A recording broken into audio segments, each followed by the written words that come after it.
To Gaya Guidance Program, myself Dr. Sanjay Prasad Bhadani, going to start the chapter strategies for enhancement in food production of class 12th। बच्चों, आज मैं जो topic आपको पढ़ाने जा रहा हूँ ये फूड प्रोडक्शन को, भोजन के प्रोडक्शन जो है, उत्पादन है उसको बढ़ाना है, उसके बारे में इन्हांस, कैसे फूड के प्रोडक्शन को इन्हांस करना है, कौन कौन सी युक्तियाँ, कौन कौन से टेक्निक अप्लाई करना है, इसके बारे में बच्चों इस चैप्टर में पढ़ना है, जो कि बहुत सुंदर चैप्टर है। और इस चैप्टर में मेन आपको याद करना पड़ेगा, डाटा बेस्ड फिगर है जो आपको याद करना है। और आप लोग इसको, जो मैं डाटा को पढ़ा रहा हूँ, टेक्निक बता रहा हूँ, उसको ध्यान रखेंगे और इसको आप लोग पढ़ेंगे। पहला है strategies for enhancement of food production. Food के प्रोडक्शन को, भोजन के उत्पादन को बढ़ाना है। तो बढ़ाना है भाई, जो परंपरागत भोजन, परंपरागत कृषि जो होती है, एग्रीकल्चर से मैं भोजन को नहीं बढ़ा सकता हूँ, क्योंकि आबादी बढ़ रही है। जब देश की आबादी आज़ाद हुआ 35 करोड़ से आज अरबों में पहुँच गई है। वर्ल्ड में कुछ ऐसी रफ्तार रही तो मेरा देश जो है सबसे नंबर 1 हो जाएगा। हर जीव को, चाहे यूनिसेलुलर हो या मल्टी सेलुलर ऑर्गेनिजम्स हो, एक कोशिकीय हो या बहुकोशिकीय हो, सबको भोजन चाहिए जिंदा रहने के लिए, ग्रोथ एंड डेवलपमेंट के लिए, अपने बॉडी के वृद्धि विकास के लिए भोजन हर को चाहिए। भोजन नहीं मिलेगा वो मर जाएंगे। तो हम लोग को क्या क्या ऐसे तरीका है जो इस चैप्टर में पढ़ना है, पढ़ो बच्चों, मैं आपको पढ़ा देता हूँ, समझा देता हूँ।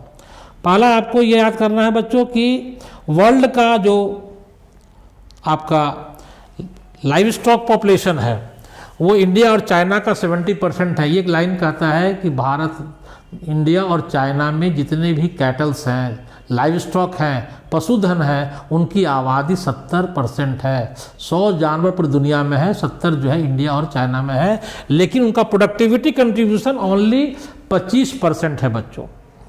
ये याद कर ली बच्चों, ये क्वेश्चन आता है बराबर कि लाइव स्टॉक पॉपुलेशन इंडिया और चाइना का कितना है, टोटल 70%, प्रोडक्टिविटी कंट्रीब्यूशन कितना है, 25%। इधर बच्चों दिखाया गया fresh water fish for food, मछलियाँ।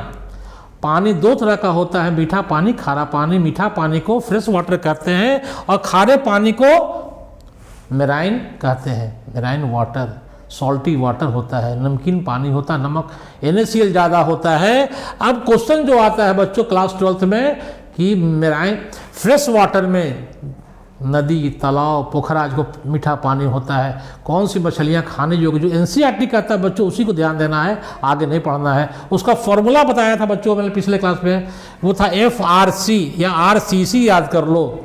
R से रोहू, कतला और कॉमन कार्प, RCC का फॉर्मूला याद कर लो बच्चों। दूसरा है मेराइन फिश, इसका जो फॉर्मूला है बच्चों वो आपको रटा देता हूँ, रट लो। मैं आपको फार्मूला बता दूंगा, टेक्निक बता दूंगा, जिससे आपको परीक्षा में कंफ्यूजन नहीं हो। उसका फार्मूला है simple SHMP, simple harmonic motion periodic होता है SHMP। S से सार्डिन, हिल्सा, मैकरेल, पॉम्फ्रेट, 4 मछलियां बच्चों जो NCERT में दिया है, जिसमें क्वेश्चन आता है कि पॉम्फ्रेट कहाँ की मछली, एक्जोटिक फिश है, ये बाहर से हमारे देश में मंगाई गई है बच्चों। दूसरा है आपको इधर देखिए पीसी कल्चर, एक्वा कल्चर और फिशरीज। इसमें कंसेप्ट क्लियर कर लो बच्चों। पीसी कल्चर केवल ट्रू फिश जो वर्टिब्रेट्स के हैं, 5 है ना क्लास, मछली है, पीसेज हैं, एम्फीबिया, रेप्टाइल, बर्ड्स और मैमल्स। जो ट्रू फिश हैं उनके कल्चर को पीसी कल्चर कहते हैं। दूसरा वर्ड आया, एक वर्ड आता है फिशरीज। फिशरीज का मतलब बच्चों ये मत लिख देना कि फिशरीज का मतलब मछली पालन से ही है। फिशरीज एक इंडस्ट्री है, एक उद्योग है, जिसमें 3 काम होता है। PSC, फॉर्मूला क्या है, PSC का मतलब क्या हुआ, आपको C से कैचिंग, सेलिंग, मछली को पकड़ो, उसको सेल करो, उसको प्रोसेस करो, कैच करो, प्रोसेस करो, बेचो।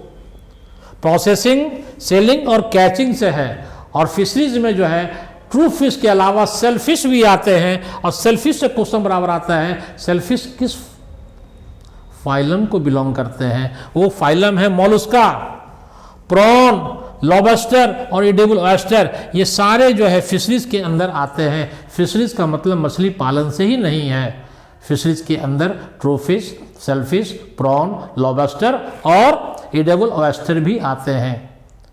कोई दिक्कत नहीं बच्चों। अब आपका आ गया एक्वाकल्चर। एक्वा का मतलब वो पानी। पानी कितने तरह के? 2 तरह के। कौन कौन? मीठा पानी, खारा पानी, fresh water, marine water. Fresh water और मेराइन वाटर उसको कहता है एक्वा। एक्वा मतलब पानी। पानी में कल्चर करना है। किसको? प्लांट और एनिमल को, जो पानी में रहते हैं। और वैसे प्लांट्स एंड एनिमल जिसको फ्लोरा और फोना भी कहते हैं। प्लांट को फ्लोरा, एनिमल को फोना। कहता है कि पानी में रहने वाले एनिमल्स और प्लांट जो हम मानव के लिए उपयोगी हैं, जिनको हम कल्चर करते हैं, उनको कहता है एक्वाकल्चर। कंसेप्ट क्लियर हुआ बच्चों? एक्वा का मतलब वाटर। वाटर 2 तरह का, फ्रेश वाटर, मेराइन वाटर, मीठा पानी, खारा पानी। और उस पानी में उगने वाले प्लांट और एनिमल जो मनुष्यों के लिए, हम जीवों के लिए उपयोगी हैं, जिनका हम संवर्धन करते हैं, उनको कहता है एक्वाकल्चर। अब आ गया बच्चों 3 रिवॉल्यूशन आता है। क्रांति, ब्लू रिवॉल्यूशन, ग्रीन रिवॉल्यूशन, एक है व्हाइट रिवॉल्यूशन। नीली क्रांति, हरित क्रांति और श्वेत क्रांति। याद कर लो बच्चों, ब्लू रिवॉल्यूशन का मतलब हुआ फिश के प्रोडक्शन को बढ़ाना, मछली उत्पादन को बढ़ाना को कहता है फिश ब्लू रिवॉल्यूशन। ग्रीन का मतलब हो गया पौधों का रंग कैसा होता है? ऐसा हरा होता है। तो हरा कौन है? पौधे हैं, इसलिए कंसेप्ट क्लियर कर लो। हरी का मतलब हो गया प्लांट, पौधे के उत्पादन को बढ़ाना। एक है श्वेत, दूध का रंग कैसा? व्हाइट, सफेद होता है। तो दूध और दुग्ध उत्पादन को बढ़ाना उसको कहता है, क्या कहता है? White revolution. और व्हाइट रिवॉल्यूशन में याद कर लें डॉक्टर वर्गीस कुरियन जो है फादर ऑफ व्हाइट रिवॉल्यूशन कहते हैं। इसको डेयरी टेक्नोलॉजी में हम लोग आगे पढ़ेंगे। ये कंसेप्ट क्लियर हो गया बच्चों। अब इस तरफ जो है बच्चों आपको जो है ये दिखाया गया है। आपको हनी बी के बारे में पढ़ा चुका हूँ। हनी बी का जो क्वेश्चन आता है वो समराइज कर दिया हूँ। हनी बी को कहता है मधुमक्खी, और मधुमक्खी के पालन को कहता है एपीकल्चर। क्या कहता है बच्चों? एपीकल्चर। पूछेगा कॉमन स्पीसीज इंडिया में कौन है मधुमक्खी का? एनसीईआरटी कहता है एपिस इंडिका। कौन है बच्चों? Apis indica. मधुमक्खी से हमको क्या मिलता है? प्रोडक्ट ऑफ वीज, वह है हनी और वैक्स मिलता है। फिर क्वेश्चन पूछेगा आपसे कि भाई रियल प्रोडक्ट जो या मेन प्रोडक्ट क्या है मधुमक्खी का? हनी है या वैक्स है? आप बोलिए वैक्स है। मधुमोम कहते हैं। उससे क्या बनता है? कॉस्मेटिक्स और पॉलिशेज बनते हैं। कंसेप्ट क्लियर हुआ बच्चों? दूसरा बात कहता है मधुमक्खी के घर को क्या कहते हैं? बी हाइव कहते हैं। मधुमक्खी झुंड में रहना पसंद करती है। उस झुंड का नाम है स्वार्म। स्वार्म का मतलब मधुमक्खी के झुंड को स्वार्म कहते हैं बच्चों। और एक आता है पास्चर। क्वेश्चन आता है चारागाह या पास्चर।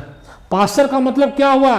वह फील्ड, वह बगीचा, वह ऑर्चर्ड, वह उद्यान जहां से मधुमक्खी पॉलन ग्रेन्स और नेक्टर को कलेक्ट करके लाती है। और पॉलन ग्रेन्स और नेक्टर से क्या है?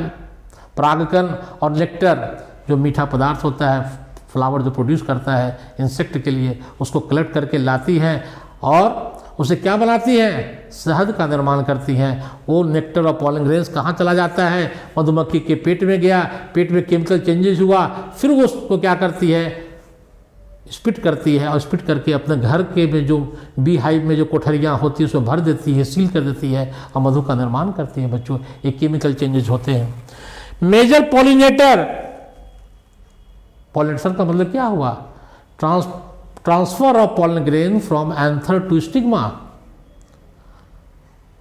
तो ये पॉलन ग्रेन्स जो है मेल गैमेट है किसका? प्लांट का। उसका ट्रांसफर फीमेल सेक्स ऑर्गन पर एंथर पर जो होता है ट्रांसफर में, ये मेजर पॉलिनेटर है। कौन? क्वेश्चन आ गया तो हनी बी लिखिएगा। परसेंटेज अगर आ गया 80% क्रॉप में ये मेजर पॉलिनेटर है, ट्रांसफर करते हैं पॉलन ग्रेन्स को। और कभी कभी एनसीईआरटी में 4 एग्जाम्पल दिया है जो रटना है बच्चों, उससे क्वेश्चन आता है, वो याद कर लो। SB AP AP SB। SB का मतलब हो गया संजय भदानी, जो हम मास्टर साहब पढ़ा रहे हैं, का नाम संजय भदानी सर है। AP A से हो गया एप्पल, P से पियर, S से सनफ्लावर, B से ब्रैसिका। एप्पल सेव हो गया, सनफ्लावर सूरजमुखी और ब्रैसिका सरसों। इसमें मेजर पॉलिनेटर कौन है साहब? आपका ये है।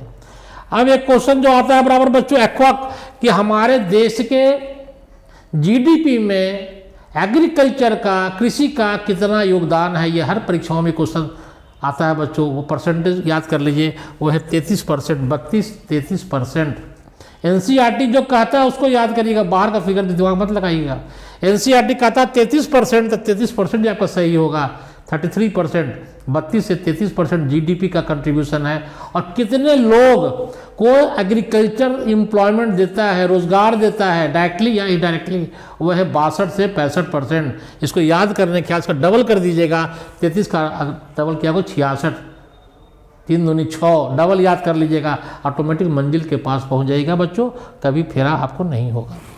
4 गो इंस्टीट्यूट है, इसे क्वेश्चन बराबर आता है। 4 इंस्टीट्यूट है, international rice research institute, national rice research institute, और एक है इंडियन राइस रिसर्च इंस्टीट्यूट। बच्चों इसमें कंफ्यूजन नहीं करना है। इंटरनेशनल अगर आ गया राइस रिसर्च इंस्टीट्यूट तो वो आंसर होगा फिलीपींस। और 2 यहाँ कंफ्यूजन नेशनल और इंडियन में। नेशनल का फॉर्मूला है एनआरसी, एनआरसी याद कर लो बच्चों। एन से नेशनल, आर से राइस और सी से कटक, एनआरसी याद कर लो, क्योंकि इसमें। और इंडियन कहाँ है? न्यू दिल्ली में। कंसेप्ट क्लियर हुआ बच्चों। अगर आपको वीट और मेज का क्वेश्चन अगर आ गया कि इंटरनेशनल राइस मेज, वीट और मेज इंप्रूवमेंट कहाँ है बच्चों, तो याद कर लो एम से मेज, एम से मैक्सिको, दोनों एम याद करना। वीट जो है international centre for wheat and मेज इंप्रूवमेंट, वो फिलीपींस मत लिख देना, राइस का फिलीपींस है। और एम से मेज, एम से मैक्सिको याद करो, एम को एम से मिला देना, कभी कंफ्यूजन नहीं होगा। कटक में याद कर ले, एनआरसी याद कर लेना। ये नेशनल राइस रिसर्च इंस्टीट्यूट कहाँ है? कटक में है। और इंडियन कहाँ है? न्यू दिल्ली में है बच्चों। अब आपको जो अगला जो चीज़ है बच्चों वो है ग्रीन रिवॉल्यूशन से क्वेश्चन बराबर आता है। 1 नंबर का क्वेश्चन आएगा भाई कि फादर ऑफ ग्रीन रिवॉल्यूशन कौन है साहब। यहाँ पर क्या बात को पकड़ना, यहाँ भी कंफ्यूजन बच्चे फिल कर जाते हैं, गलत आंसर लिख आते हैं। 2 है फादर ऑफ ग्रीन रिवॉल्यूशन, एक father of Indian green revolution. अगर ग्रीन रिवॉल्यूशन आएगा इन नॉर्मन बोरलॉग मारना आंसर। अगर इंडियन ग्रीन रिवॉल्यूशन के फादर आ गए, इंडियन भारतीय हरित क्रांति के जनक कौन है, तब क्या लिखेगा बच्चों? एमएस स्वामीनाथन। इंडियन आ गया, भारतीय हरित क्रांति के जनक कौन है? एमएस स्वामीनाथन आ गया। अगर फादर ऑफ ग्रीन रिवॉल्यूशन आ गया तो नॉर्मल बोरलॉग आंसर लिखना बच्चों। एक टर्म आता IARI, Indian agricultural research institute, कहाँ है साहब? ये न्यू दिल्ली में है। इधर देखिए क्वेश्चन आता है आपको जो हमारे देश में अनाज का उत्पादन जो बढ़ा उसको कहता है ग्रीन रिवॉल्यूशन। ग्रीन रिवॉल्यूशन से क्वेश्चन 2-3 क्वेश्चन हिट क्वेश्चन है कि ये कब आया ग्रीन रिवॉल्यूशन हमारे देश में, तो 1960 के दशक में आया। 1960 के दशक में 1960s, मिड 1960, 1900 मिड का मतलब हो गया 1960 और 70 के बीच में, 1965 आंसर है बच्चों, याद कर लेना। ये डाटा दिया है, एनसीईआरटी का डाटा है। क्वेश्चन आता है कि 1960 और 2040 साल में हमारे वीट का प्रोडक्शन और राइस का प्रोडक्शन, वीट मतलब हो गया गेहूं, राइस मतलब हो गया धान, पैडी भी कहते हैं, चावल भी कहते हैं, इसका प्रोडक्शन कितना बढ़ा, इसका याद करो 1175। फार्मूला क्या है? 1175, 11 मिलियन टन से 75 मिलियन टन हो गया, 1175 का फार्मूला याद कर लेना। और क्या गुना बढ़ा? 7 गुना बढ़ गया। और राइस में क्या गुना बढ़ा? 3 गुना बढ़ा। क्या गुना बढ़ा? राइस में 3 गुना प्रोडक्शन बढ़ा। तो 3 लिख देना, 3 गुना मतलब 3 यहाँ लिखा गया, और 3 3 9, 3 गुना मतलब 90 के करीब पहुंच गया तुम्हारा आंसर। समझ गया बच्चों? कंसेप्ट एकदम फिगर को याद कर लो। वीट में 7 गुना बढ़ा, 1175 फार्मूला याद कर लो। राइस में 3 गुना बढ़ा, तो 3 का हो गया 35 से हो गया 90, मोटा मोटी 90, 3 3 9, 90 याद कर लो बच्चों। कहता है कि भाई इतना प्रोडक्शन क्यों बढ़ गया, what the reason behind it, क्या कारण थे? तो वो थे कि सेमी डॉर वैरायटी याद कर लो, अर्धबौनी प्रजातियों का यूज हुआ, उपयोग, ऐसा हाइब्रिड डेवलप किए, वैज्ञानिकों ने डेवलप किया। सेमी हाइब्रिड वैरायटीज याद कर लो बच्चों, बस इसी पॉइंट को याद करो। पीरियड ऑफ ग्रीन रिवॉल्यूशन कब है? मिड 1960 में है। कंसेप्ट क्लियर हुआ बच्चों?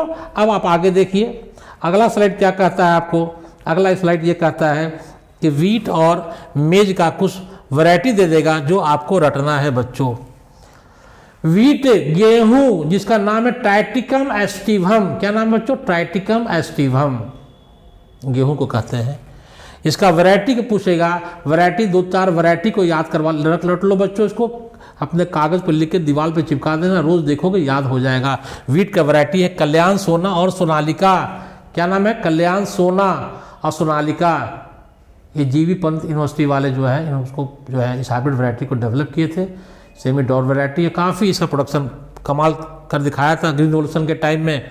और दूसरा याद कर लो बच्चों, 4 वैरायटी इसका याद कर लो। एक है कल्याण सोना, सोनालिका, एटलस और हिमगिरी। 4 वैरायटी बच्चों आपको याद करना है। मैं तरीका बता देता हूं कैसे याद होगा परीक्षा में, कभी तू फेल नहीं करेगा। खाली आपको वीट का स्पेलिंग याद करना है, वीट WHEAT वीट। वीट का मतलब गेहूं। देखो सब मेरा बायोलॉजी बोल रहा है।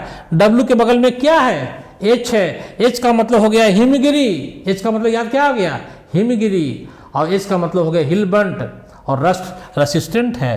क्वेश्चन आएगा कि हिमगिरी किसका वैरायटी है, सीधे बोल देना वीट का वैरायटी है। हिमगिरी किस डिजीज का से रेजिस्टेंट है, तो यहाँ पर W के बगल में H, H का मतलब हिमगिरी, और हिमगिरी से H से हो गया हिलबंट और क्या हो गया? रस्ट। हिलबंट और रस्ट से रेजिस्टेंट है। और दूसरा है एटलस। क्या है? क्या बताया आपको? कल्याण सोना, सोनालिका, हिमगिरी और एटलस। देखो खुद बोला AT लास्ट में क्या लगा हुआ है? एटलस। आपको मैंने मंजिल के पास पहुंचा दिया। वीट में देखो AT मतलब एटलस, याद कर लो। एटलस 66 इसमें क्या है? ये वीट का वैरायटी है। इसे प्रोटीन की मात्रा काफ़ी ज़्यादा है, हाई प्रोटीन कंटेंट, प्रोटीन की मात्रा ज़्यादा है। बच्चों जानते हो कि जो भी गेहूं और चावल में कार्बोहाइड्रेट की मात्रा ज़्यादा होती है, वैज्ञानिकों ने ऐसा हाइब्रिड वैरायटी बनाया जिसमें खाने वाले को चावल में ही प्रोटीन मिल जावे। ठीक है बच्चों, इसलिए याद कर लो वीट, W के बगल में H से हिमगिरी, इधर AT मतलब एटलस। हिमगिरी और एटलस। कल्याण सोना, सोनालिका किसका वैरायटी है? वीट का वैरायटी है साहब। और वीट पर जो काम किया, क्वेश्चन अगर आ गया नॉर्मन बोरलॉग या स्वामीनाथन, तो लिखिएगा कि नॉर्मन बोरलॉग का जो मेजर काम था, रिसर्च वर्क था, वो वीट पर ही था। उन्होंने सेमी डॉर वैरायटी को डेवलप किया बच्चों। हिमगिरी क्वेश्चन आ जाए, हिमगिरी किसका है? तो WHEAT रट लो बच्चों। हिमगिरी हिलबंट और रस्ट रेसिस्टेंट है। अब आगे देखिए बच्चों, राइस। राइस को कहते हैं चावल, पैडी भी कहते हैं, चावल भी कहते हैं, और हम लोग शुद्ध देहाती भाषा में हम लोग बिहार के लोग जो भात भी कहते हैं। भात दाल खाना है, भात दाल खाओ प्रभु के गुण गाओ, है ना। तो भात, ये राइस का नाम क्या है? नाम है ओराइजा सटाइवा। क्या नाम बच्चों? Oryza sativa. इसका वैरायटी पूछ दिया आपको, तो 4 वैरायटी याद कर लो बच्चों। पहला है इंडियन वैरायटी है जया रत्ना। क्या नाम बच्चा? Jaya Ratna, golden rice. और क्या है बच्चों? IR8 Taichung native iron fortified rice. इसे वैरायटी याद करना है बच्चों।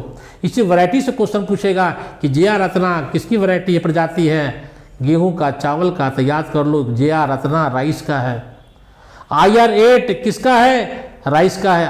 R लिखा है राइस, राइस के यहाँ R का मतलब राइस हो गया, इसे पकड़ लेना बच्चों। राइस IR8 कौन डेवलप किया? फिलीपींस वाले ने, international rice research institute Philippines वाले ने इसको IR8 वैरायटी को डेवलप किया था।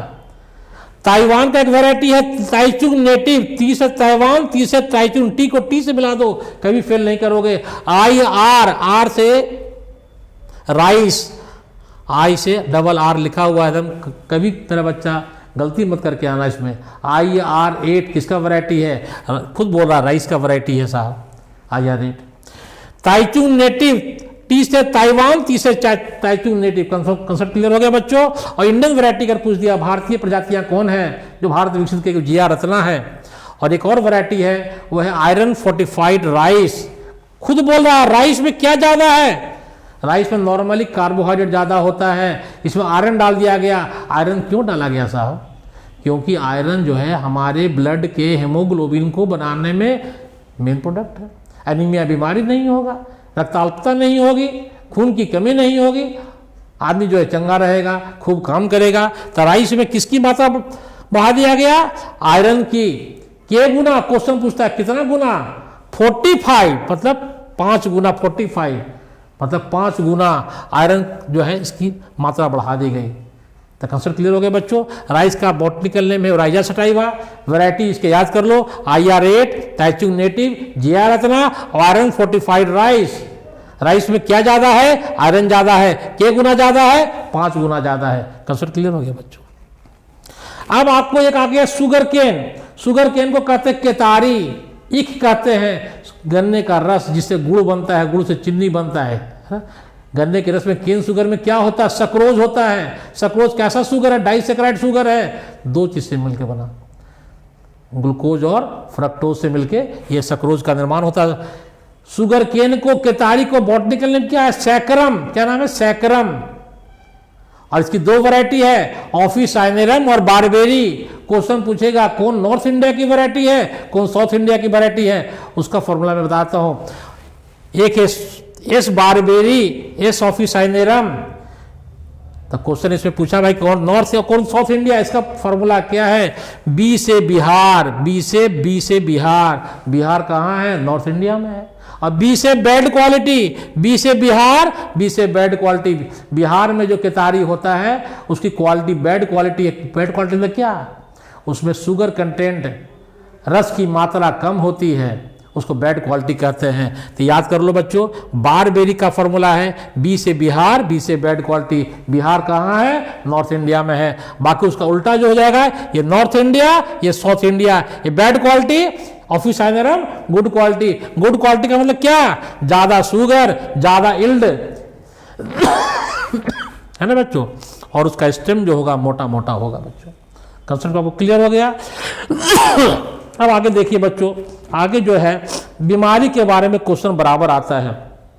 मैं फॉर्मूला बता देता हूं, समझ लो, कभी लाइफ में दिक्कत नहीं होगा। पौधे की बीमारियां तीन हद से होती है। एक होती है आपको किससे, बैक्टीरिया, दूसरा है फंगाई और तीसरा है वायरस। ये 3 विषाणु, आजकल बहुत कोरोना जो है सबको दुनिया को तबाह किए वायरस है ना, विषाणु। तब क्वेश्चन आएगा कि आपको पूछेगा कि रस्ट किससे होता है, ब्लाइट किससे होता है, मोजैक बीमारी किससे होता है। फॉर्मूला में बताता हूँ, कभी गलती नहीं करना बच्चों। बी से बैक्टीरिया, बी से ब्लाइट, बी को बी से जोड़ दो, कोई टेंशन नहीं है, एकदम बी को बी से मारो। जहां ब्लाइट देखो आंख बंद करके मार दो, बैक्टीरियल डिजीज है। और फंगल में क्या है, रस्ट, स्मट और बंट। याद कर लो, जहां भी रस्ट देखो, स्मट देखो, बंट देखो, आंख बंद करके फंगाई मार दो, आंख बंद करके फंगाई मार दो। कवक कहते हैं इसको। मशरूम खाए ना, मशरूम एडिबल फंगाई है, अगर डेली खाते हैं, हाई प्रोटीन उसमें ज़्यादा है। लेकिन बहुत से फंगाई ऐसे होते हैं जो कि बीमारी पैदा करते हैं। तो जहाँ परीक्षा में रस्ट भी देखा, स्मट देखो, बंट देखो, सीधे फंगाई पे आ जाओ। जहाँ ब्लाइट देखो, सीधे बैक्टीरिया पे आ जाओ। और जहाँ मोजैक देखो, सीधे वायरस पर आ जाओ, विषाणु पर आ जाओ, कोई दिमाग नहीं लगाना है। अब आगे देखो बच्चों, बैक्टीरिया से जो पढ़ना है एनसीईआरटी में, हम लोग को क्लास 12 में पढ़ना है, वो बीमारी है आपको bacterial black rot of crucifer और दूसरा है बैक्टीरियल ब्लाइट। ये 2 बीमारी के बारे में पढ़ना है आपको। मैंने कहा रॉट और ब्लाइट जहां देखो किससे होता है, बैक्टीरिया से होता है। कंसेप्ट क्लियर हो गया। ये ब्लैक रॉट किसको होता है, जो बैक्टीरिया का नाम क्या है, नाम याद करो, जैंथोमोनास। क्या याद करेगा बच्चों, जैंथोमोनास। कंसेप्ट क्लियर हो गया, जैंथोमोनास। कंसेप्ट क्लियर हो गया। जैंथोमोनास बैक्टीरिया किसको करता है, तो याद कर लो, फूल गोभी, बंदा गोभी, मूली, ये सबको अफेक्ट करता है। बैक्टीरियल ब्लाइट कौन से क्रॉप को, वेजिटेबल्स को अफेक्ट करेगा, तो फूल गोभी है, बंदा गोभी है, मूली है, सरसों को ये अफेक्ट करता है। हम लोग को एनसीईआरटी में जो क्लास 12 में पढ़ना है वो फूल गोभी के बारे में पूछता है कि ये जो ब्लैक रॉट ऑफ क्रूसीफर जो बीमारी से फूल गोभी का कौन सा वैरायटी रेसिस्टेंट है, प्रतिरोधी है, तो वो याद कर लो। पूसा तो सब में कॉमन याद कर लो, गोभी बीमारी रहेगा, पूसा, पूसा कॉमन है, याद कर लो। स्नोबॉल और सुभरा, क्या नाम है, स्नोबॉल और सुभरा। फूलगोभी का कैसा होता है, खूब वाइट होता है। स्नो, स्नो मतलब एकदम वाइट। तो जहां स्नो बॉल देखो, शुभ्र मतलब क्या हुआ, वाइट है। तो ये फूलगोभी का जो वैरायटी है स्नोबॉल और सुबरा, ये किसका रेसिस्टेंट है? Black rot of crucifer. याद कर लो, कंसेप्ट क्लियर हो बच्चों। दूसरा है बैक्टीरिया ब्लाइट, बी से बैक्टीरिया, बी से ब्लाइट। ब्लाइट बीमारी कौन पिक के पैदा किया? बैक्टीरिया पैदा किया। ये कॉपी का पूछता है, कॉपी का रेसिस्टेंट वैरायटी क्या है? तो पूसा कोमल। कौन है बच्चों? पूसा कोमल। बैक्टीरियल ब्लाइट से जो कॉपी का जो है रेसिस्टेंट वैरायटी है वो कोमल है। कौन है? कोमल है। गाय, कौ मतलब गाय। गाय कैसी होती है? कोमल होती है। याद कर लो बच्चों, कंसेप्ट क्लियर हो गया आपका। अब आइए फंगाई। फंगाई से मैंने बताया कि रस्ट है, स्मट है, बंट है। और मैंने पहले बताया कि वीट में, वीट का जो वैरायटी है हिमगिरी, रेसिस्टेंट टू हिलबंट, और आपका जो है रस्ट से रेसिस्टेंट होता है। दूसरा जो क्वेश्चन जो बराबर आता है, एक है केतारी का, शुगर केन का, red rot of sugar cane. खूब क्वेश्चन आता है, हर परीक्षाओं में क्वेश्चन आता है। कोई इंडिया कंपटीशन देगा, पैथोलॉजी से क्वेश्चन आता है कि red rot of sugar cane किस फंगाई से होता है? तो कॉलियोट्रैकम फलकेटम। कॉलियोट्रैकम। पोटैटो का नाम कौन बीमारी पैदा करता है? आलू में late blight. Late blight of potato caused by fungi. नाम पूछ दिया, फाइटोप्थोरा। याद कर लो। शुगर केन में बीमारी का नाम क्या है? Red rot. रेड रॉट कहाँ होता है? शुगर केन में होता है। किसके द्वारा होता है? कॉलियोट्रैकम के द्वारा होता है। पोटैटो आलू में बीमारी, उसको कहता है लेट ब्लाइट। किसके द्वारा? फाइटोप्थोरा के द्वारा। और वायरस में विषाणु में बताए थे आपको अब कि विषाणु में जो बीमारी का नाम है मोजैक। जहां मोजैक देखो सीधे वायरस मारो, तो ऑल मोजैक।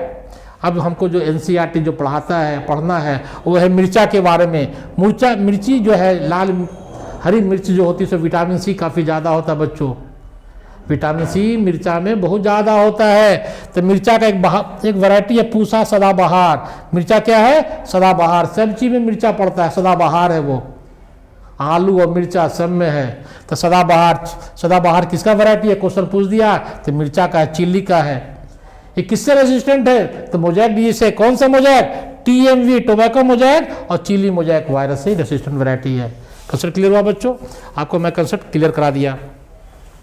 अब आया एक टर्म है बायोफोर्टिफिकेशन। बायोफोर्टिफिकेशन का मतलब क्या हुआ? वह प्रोसेस, वह तरीका जिसमें फूड के अंदर, क्रॉप के अंदर उसके न्यूट्रिएंट क्वालिटी को बढ़ा देवे। नॉर्मली भगवान जी ने जो क्रॉप बनाया, किसी में प्रोटीन ज़्यादा है, किसी में कार्बोहाइड्रेट ज़्यादा है, लेकिन ऐसा कोई क्रॉप नहीं है जिसमें सब कुछ मिल जाए। तब वैज्ञानिक, भारत हमारा बहुत गरीब देश है। यहाँ 25% पॉपुलेशन जो है हंगर और माल न्यूट्रिशन के शिकार है। 100 बच्चों में से 25 बच्चे जो है भूखे रह जाते हैं कि उनको एक ही तरह का भोजन मिलता है, कि गेहूँ चावल खाते हैं या दाल ही कल मिलता है, दोनों हर चीज़ बैलेंस डाइट नहीं मिलता है। तो वैज्ञानिकों ने कहा कि ऐसा काम करो कि क्रॉप में दूसरे जो मेजर न्यूट्रिएंट हैं, कार्बोहाइड्रेट, प्रोटीन डाल दो, आयरन डाल दो, विटामिन ए डाल दो, ऐसा क्रॉप तैयार कर दो। तो उसी कहता बायोफोर्टिफिकेशन। बायोफोर्टिफिकेशन का मतलब होता है कि क्रॉप के न्यूट्रिएंट क्वालिटी को बढ़ा दो। इसमें 4 हमको पढ़ना है, राइस है, व्हीट है, मेज और मूंगबीन है। क्या पढ़ना बच्चों? राइस, व्हीट, मेज और मूंगबीन। राइस का वैरायटी सबसे पहले गोल्डन राइस याद कर लो। गोल्डन राइस, गोल्डन राइस में ज्यादा क्या है? राइस में तो नॉर्मल कार्बोहाइड्रेट होगा ही, उसमें विटामिन ए इनरिच कर दिया गया, विटामिन ए डाल दिया गया। विटामिन ए इनरिच क्रॉप है गोल्डन राइस। दूसरा जो है वो है हम लोग का बायोफोर्टिफिकेशन। बायोफोर्टिफिकेशन का मतलब होता है बच्चों कि क्रॉप में न्यूट्रिएंट क्वालिटी को बढ़ाना। जो हम लोग को एनसीईआरटी में पढ़ना है वो राइस, व्हीट, मेज और मूंगबीन के बारे में बच्चों। राइस में जो बताया आयरन फोर्टिफाइड राइस, इसमें 5 टाइम्स आयरन ज़्यादा है। व्हीट में पढ़ा चुका हूँ 8+66, इसमें प्रोटीन की मात्रा ज़्यादा है। मेज आपको पढ़ना है, मेज में भी कुछ टेंशन नहीं है। इसमें हाइब्रिड मेज 2000 में 2 आ गया, 2 गुना ज़्यादा इसमें क्या है? प्रोटीन है, अमीनो एसिड्स है। ये क्वेश्चन बराबर आता है परीक्षाओं में कि मेज का जो वैरायटी है हाइब्रिड मेज 2000, उसमें प्रोटीन या अमीनो एसिड्स कितनी मात्रा ज़्यादा है? तो 2 का मतलब हो गया 2 गुना।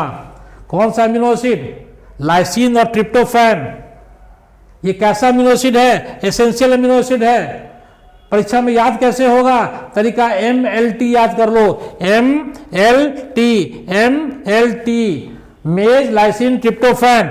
मूंग बीन का जो फॉर्मूला है बच्चों 4M याद कर लो, 4M। M से मूंग बीन, M से म्यूटेशन, M से मिल्ड्यू, M से जो है आपका मोजैक। मूंग बीन का फॉर्मूला है 4M, M से मूंग बीन, M से मोजैक, M से आपका म्यूटेशन और M से हो गया मिल्ड्यू। मूंग बीन प्रोड्यूस्ड बाय म्यूटेशन जो रेजिस्टेंट होता है येलो मोजैक वायरस का और पाउडरी मिल्ड्यू का। 4M का फॉर्मूला याद कर लो बच्चों, तुम्हारा बेड़ा पार हो जाएगा। अगला जो कंसेप्ट है वो है इंसेक्ट पेस्ट वैरायटीज। मॉथ है, एफिड है, जैसिड है, बहुत से इंसेक्ट्स हैं जो कीड़े मकोड़े हैं जो हमारे पौधे को, क्रॉप्स को बहुत ज़्यादा नुकसान पहुंचाते हैं। तो वैज्ञानिकों ने उनके इंसेक्ट पेस्ट रेसिस्टेंट वैरायटीज को डेवलप किया। उनसे रेसिस्टेंट, उनसे उनका प्रभाव, उन इंसेक्ट कीड़े मकोड़ों का हमारे क्रॉप पर कोई प्रभाव नहीं पड़ेगा। तो उसमें याद कर लो, हम लोग को जो पढ़ना है वो 3 पढ़ना है। एक है मस्टर्ड पढ़ना है सरसों के बारे में, एक पढ़ना है फ्लैट बीन के बारे में और तीसरा पढ़ना है भिंडी के बारे में। एक पढ़ना है मस्टर्ड, फ्लैट बीन और भिंडी। इसमें यह पढ़ना है कि इसकी जो कौन सी वैरायटी, जैसे मस्टर्ड जो है सरसों, इसका नाम है ब्रेसिका। क्या नाम है बच्चों? ब्रेसिका। ये मस्टर्ड की जो वैरायटी है एफिड नामक इंसेक्ट से, कौन सी मस्टर्ड की वैरायटी एफिड नामक इंसेक्ट से रेसिस्टेंट है, वो वैरायटी का नाम याद करना है। उसका नाम है गौरव। क्या नाम है? गौरव। फॉर्मूला बता देता हूं, फॉर्मूला याद कर लो। इसमें MGA, महात्मा गांधी हमारे देश के गौरव हैं। महात्मा गांधी क्या है? हमारे देश के गौरव है। MGA, M से मस्टर्ड, G से गौरव, A से एफिड। कंसेप्ट क्लियर हो बच्चों? मस्टर्ड का, सरसों का जो वैरायटी है पूसा गौरव, पूसा हर में कॉमन वर्ड है, पूसा गौरव, वो एफिड रेजिस्टेंट है। फॉर्मूला है MGA याद कर लो। दूसरा है फ्लैट बीन। फ्लैट बीन का फॉर्मूला है FBS 23 flat bean. Flat bean का फॉर्मूला FBS 23। F से हो गया फ्लैट, B से बीन, इसका 2 वैरायटी है, सेम 2 और same 3। Flat bean FBS 23, flat bean same 2 same 3, 2 variety है। किससे रेसिस्टेंट है? तो उसका फॉर्मूला है FBS 23 फाजिल है। फ्रूट बोरर, एफिड और जैसिड ध्यान कर लो। F से फ्रूट बोरर, A से एफिड, J से जैसिड। फ्लैट बीन फाजिल है, फॉर्मूला याद कर लो। फ्लैट बीन क्या है? फाजिल है। FBS 23 फाजिल है, फालतू है। F से हो गया फ्रूट बोरर, A से एफिड, J से जैसिड। रख लो बच्चों। तीसरा है आपका भिंडी के बारे में। भिंडी का जो वैरायटी है, भिंडी का जो कौन सा वैरायटी, भिंडी की जो कि फ्रूट बोरर और सूट बोरर से, ये इंसेक्ट का नाम है फ्रूट बोरर और सूट बोरर इंसेक्ट से रेसिस्टेंट वैरायटी है। भिंडी की कौन सी वैरायटी फ्रूट बोरर और सूट बोरर से रेसिस्टेंट है, उसको याद कर लो बच्चों। उसका फॉर्मूला मैं बता देता हूं। उसका फॉर्मूला है भिंडी क्या है? गधा, फूल और बेवकूफ है। भिंडी क्या है? गधा है, फूल है और बेवकूफ है। एस, फूल और बेवकूफ। ए से हो गया ASS FB, फूल और बेवकूफ है। ए से हो गया भिंडी की वैरायटी A4। एस से स्वामी, एस से हो गया स्वामी और एक एस से हो गया सूट बोरर, आई हो गया फ्रूट बोरर। भिंडी एस फूल और बेवकूफ है, एस FB। फॉर्मूला याद कर लिया बच्चों।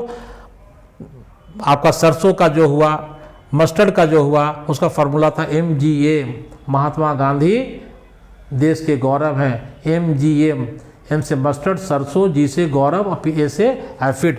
फ्लैट बीन का फॉर्मूला है, फ्लैट बीन फाजिल है। फ्लैट बीन का वैरायटी का नाम क्या है? S2 और S3। फ्रूट बोरर, एफिड और जैसिड फाजिल है। कंसेप्ट क्लियर हो गया। भिंडी याद कर लो, गधा, फूल, बेवकूफ है। भिंडी की वैरायटी A4, स्वामी, सूट बोरर और फ्रूट बोरर। याद कर लो बच्चों, A4, स्वामी, सूट बोरर और फ्रूट बोरर। एक आपका कंसेप्ट क्लियर हो गया बच्चों, आपको रटना पड़ेगा। दूसरा है, एक वर्ड आता है SCP। SCP क्या है? Single cell protein. एक कोशिका, एक कोशिकीय जीव 2 होते हैं, प्रोकैरियोट्स और यूकैरियोट्स में प्रोकैरियोट्स जो कोशिकीय जीव होते हैं, यूनिसेलुलर होते हैं, उनको मोनेरा कहते हैं, और यूकैरियोट्स जो यूनिसेलुलर होते हैं उनको प्रोटिस्टा कहते हैं। एक कोशिका जब प्रोटीन का निर्माण करेगा तो उसको कहेगा, और लार्ज अमाउंट में करेगा उसको कहेगा सिंगल सेल प्रोटीन। क्या कहेंगे बच्चे? तो सिंगल सेल प्रोटीन। तब वो जो मोनेरा का जो है प्रोकैरियोट्स का जो सिंगल सेल प्रोटीन, उसका नाम है स्पाइरुलिना। क्या नाम बच्चों? स्पाइरुलिना। और प्रोकैरियोट्स जो है मोनेरा ग्रुप का दूसरा है बैक्टीरिया। मोनेरा में दो आते हैं, बैक्टीरिया और ब्लू ग्रीन एल्गी आते हैं। तो ब्लू ग्रीन एल्गी का एग्जाम्पल है स्पाइरुलिना, जो यूनिसेलुलर प्रोकैरियोट्स हैं। और आपका दूसरा है बैक्टीरिया। बैक्टीरिया में याद कर लो BMM, जैसे बैक्टीरिया मिथाइलोफाइलस मिथाइलोट्रोपस, BMM मिथाइलोफाइलस मिथाइलोट्रोपस। और तीसरा एक एल्गी याद कर लो, जिसको कहता है एल्गी यूकैरियोट्स में आते हैं, प्रोटिस्टा ग्रुप में आते हैं, उनको कहता है क्लोरेला। क्लोरेला और स्पाइरुलिना को स्पेस फूड भी कहते हैं। अंतरिक्ष में जब यात्री जाते हैं तो ये जो है क्लोरेला और स्पाइरुलिना को, सिंगल सेल है ना, इसको ग्रो करवाते हैं, प्रोटीन जो उसको खाते हैं, इसको कहते हैं स्पेस फूड भी कहते हैं स्पाइरुलिना और क्लोरेला को। बच्चों यहाँ पर जो NCERT कहता है कि 250 किलो की गाय एक दिन में 200 ग्राम प्रोटीन पैदा करती है। कितना ग्राम प्रोटीन? 250 किलो वजन की गाय एक दिन में 200 ग्राम प्रोटीन पैदा करती है। लेकिन वही 200 ग्राम का बैक्टीरिया एक दिन में जो है 25 टन प्रोटीन पैदा करता है। देख लीजिए, कहाँ 200 ग्राम, कहाँ 25 टन। तो ये हमारे भोजन का जो रिक्वायरमेंट है, हमको क्या चाहिए? ज़्यादा से ज़्यादा भोजन चाहिए, प्रोटीन चाहिए, फूड चाहिए, उसका ये यूटिलाइज हम लोग करते हैं। बच्चों कहता है कि भाई एक इस पॉइंट में ये कहता है कि भाई शाकाहारी अच्छा है या मांसाहारी अच्छा है। लोग आजकल नॉन वेज पर बहुत तोड़ते हैं, शादी ब्याह में नॉन वेज नहीं चलेगा तो शादी ब्याह नहीं कहलाएगा। लेकिन बच्चों ध्यान रखो, शाकाहारी बनो। क्यों बनो? इसका कारण समझो आज हमसे। 1 किलो मीट को बनाने में, मांस को तैयार करने में, एक जानवर जब 3 से 10 किलो अनाज खाएगी तब 1 किलो मीट तैयार होगा। और 1 किलो मीट में कितने लोग खाएंगे? 2 से 3 लोग खाएंगे। और 10 किलो अनाज में कितने लोग खाएंगे? संख्या जोड़ लो। तब भोजन लोड क्या कर रहे हो भाई? आप मांसाहारी बन रहे हो और एग्रीकल्चर पर, पौधों पर जो है लोड बढ़ा रहे हो, कृषि पर लोड बढ़ा रहे हो, हैं? देख लो, इसलिए शाकाहारी बनो। वही कहता है 1 kilo meet require 3 to 10 kg grains. उतना ग्रेन्स खाएंगे, अनाज खाएंगे तब 1 किलो मीट तैयार करेंगे। इसलिए शाकाहारी बनो और देश को भुखमरी से बचाओ, ये ध्यान रखो बच्चों। और दूसरी बात क्या है कि हम लोग का जो बॉडी सिस्टम है, डाइजेस्टिव सिस्टम, प्रकृति ने जो बनाया है वो शाकाहारी के लायक बनाया है। 32 फीट चौड़ा हम लोग का इंटेस्टाइन है। जो कार्निवोरस होते हैं, मांसाहारी होते हैं, उनका इंटेस्टाइन छोटा होता है। 25% ह्यूमन पॉपुलेशन सफर फ्रॉम भूख और माल न्यूट्रिशन। उनको कहता है हिडन हिंगर। भोजन मिल रहा है लेकिन बैलेंस फूड नहीं मिल रहा है बच्चों। ये दिमाग में कंसेप्ट क्लियर कर लो बच्चों। और मशरूम जो हुआ, जिसको एडिबल फंगाई कहते हैं, आजकल शादी ब्याह में भाई पनीर की सब्जी और मशरूम की सब्जी बहुत बेसिक चीज़ है। आज बच्चों मैं आपको यहाँ पर स्टॉप कर रहा हूँ और अगला जो है आपको एनिमल हस्बेंड्री पढ़ाऊंगा, ये प्लांट के बारे में, क्योंकि इस चैप्टर में 2 चीज़ है, एनिमल्स और प्लांट के बारे में आपको अगली बार जो मैं पढ़ाऊंगा। एनिमल हस्बेंड्री में इन ब्रीडिंग क्या है, आउट ब्रीडिंग क्या है, म्यूल क्या है, हिसाडल क्या है, टिश्यू कल्चर क्या है, माइक्रो प्रोग्रेशन क्या है, मोट क्या है, ये सब के बारे में मैं अगले लेक्चर में पढ़ाऊंगा और आपको कंसेप्ट क्लियर कर दूंगा बच्चों। इस चैप्टर में जो डाटा है उसको कागज़ पे लिख लीजिए, सुनिए और अपना नोट्स बनाइए, तब वो आपको हमेशा के लिए याद होगा बच्चों। थैंक यू बच्चों, गुड बाय बच्चों।